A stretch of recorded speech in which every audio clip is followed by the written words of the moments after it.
Hey, this is Emily and Siouxsie from Dead Sara, and you're experiencing iRock Radio.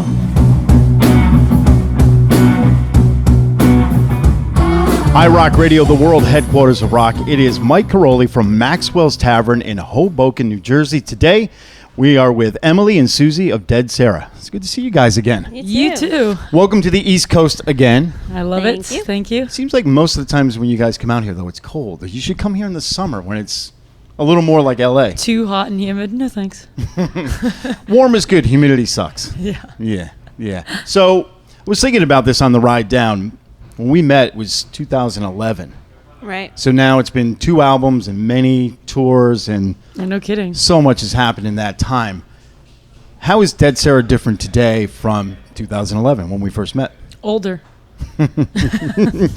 And there's got to be more than that. Yeah. Prettier. Older, Thinner. prettier. None of but us are how is married the yet. band different? Like, how has the band changed in that time? Well, when we just got together, we had literally just got together. We didn't have so much experience with each other and what everybody could do to, basically what everybody can bring to the table, And I think from many years of being on the road and doing records together, you find out more about people, about doing, more harmonies and all this kind of stuff and pushing each other's,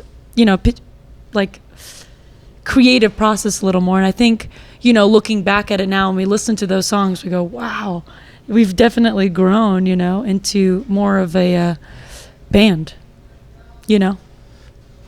First time I heard your music was a live performance, actually the sound check that day, and blew me away. The live performance, there's just something about the band. Can you define what that is about the band? Define the band's live show, if you can. Well, I think that's the great thing about it is that you can't really define it. I don't think we want to define it, I think that's the truth, right? Yeah. We just want to get up there and just... It's weird. We definitely have like a charisma or an energy or whatever when we play live, but I feel like every show that we've played live, it's always different. There's always some element that's a little bit different, and I think it's because it's whatever we're feeling in that moment and where we are in the crowd and the fans, and like all of it combined just creates something a little different every time. Yeah. There is an electricity about the live show, and Yeah. I've heard that from fans all over the place, whether it's through the internet or in person or whatever. It's about that live show, which is exciting. I think always giving it 100% is the thing. If you just slip and just kind of just go, okay, I'm going to go up there, I'm just kind of, people will see that, and I think every time we do 100%, and you're going to get something electric every time, if it's 100%. You've incorporated the Rage Against the Machine song, Killing in the Name, into the live set. It's been kind of a tradition. Why? Why that song? Well, we're from LA, and we're a huge fan of Rage Against the Machine, and I don't know why we decided to do it one time. We just kind of was like, that would be awesome, and I think the crowd would just go crazy because we love to see that. Just like fun. Yeah. Just have fun. And I think every Rage Against the Machine fan wishes they were still around. So, if you can get away with playing it, why not? They're gonna like it. I love the transition when you guys do Sorry for It All into Test on My Patience. That transition is just always, I don't know, there's something really cool about the way that goes. What's the most fun song for you to play on stage? Recently it's been Mr. Mister. Yeah, me too. So fun. Same with you? Yeah. I think all of us really love playing that song. Tell me about the most recent album. My understanding is it was completed quite a while ago. Yeah. And it took quite a while to finally come out. Yeah. And then now it's come out, and so you've been touring sporadically, I would say, and that's one thing I get from Dead Sara fans.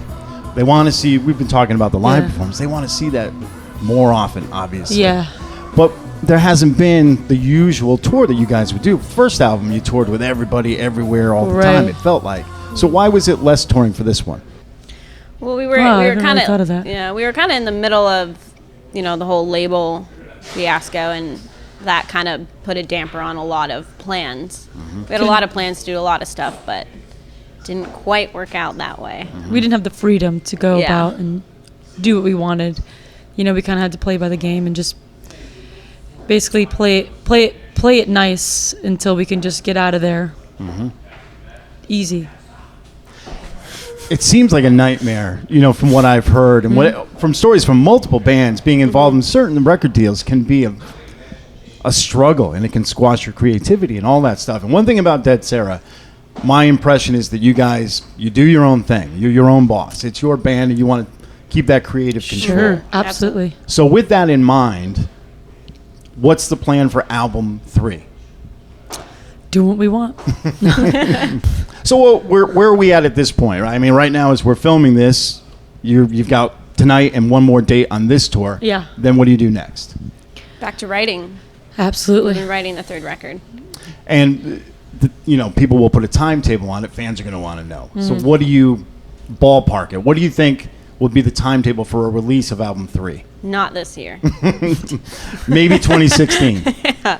Right. Well, yeah, we have to. Yeah. We can't wait as long as we have. I mean, if it's up to us, it's going to be early summer, late spring, But hey, we've got more people that we're working with this time that we're very excited about, That's good. with Elektra Records and stuff like that. Yeah, I mean, again, we'll work very hard to get it out as soon as possible. And one thing you guys have done on the 2 albums, in my opinion, is something what bands used to do all the time. You weren't kind of caged into one certain sound from song 1 through song 11 or whatever. You kind of wrote the songs you wanted to write, and you put them all together in a collection. Zeppelin used to do that. They'd have heavy songs and ballads. I mean, bands have done it for years. Yeah. More recently, bands have put out albums that are kind of true from first song to last song. Not that they're all the same, but they're all pretty close. Yeah. I like that you guys do that. Is that the plan to continue doing that, or whatever comes? Absolutely. Right? It just kind of came naturally. So I think, Yeah. again, as we figure out more stylistically, individually, it's just going to give that much more diversity into the band, and I think that's great about being in a band and having been in a band for a long time. Like we were saying with the first question that you were saying, like how it just, how much we've learned, from being in a band together for 10 plus years now. So it's just kind of, it's always going to have that diversity no matter what. And I think it's just going to go even more into that direction. All right, so 2016 is not too far away. We're hoping for a new Dead Sara album and tour and all that kind of stuff. I think you've been asked this before, but I'm always curious when bands give their opinions, because it always changes too, I think. Who would you want to be direct support to on a tour, and or who would you want supporting you on an upcoming tour? Dream gig, you could be direct support for what band? Not a dead band either, like one that's actually together. Like it's not like Led Zeppelin. That would be great, but Yeah. I mean, Dead Weather would be awesome. Anything involving Them Jack opening White. up for us? Yeah. Anything Jack White opening up for us would be awesome. Yeah. Same answer. I would love Sure. one day for the Bang Ups to open for us. Yeah. Do a tour with them. I'd like to go on tour with the Rolling Stones. How great would cool. that be? That'd be fucking sick. All right, then where would you want to play with the Stones? So you got one night with the Stones. What venue is it? What city is it in? I think it'd be somewhere in Europe. Yeah. Yeah. Oh, yeah. Maybe even in Mexico. I hear that they're psychotic. In a good way, of course. I've heard they are too. And I just love that. I just want that energy. I want to experience that energy. Well, it's what you guys feed off of, right? Yeah, absolutely. Well, we will see that tonight and every Dead Sara show. Thank you for spending some time with us. Always. Of course. Thank you. Emily and Siouxsie of Dead Sara on iRock Radio.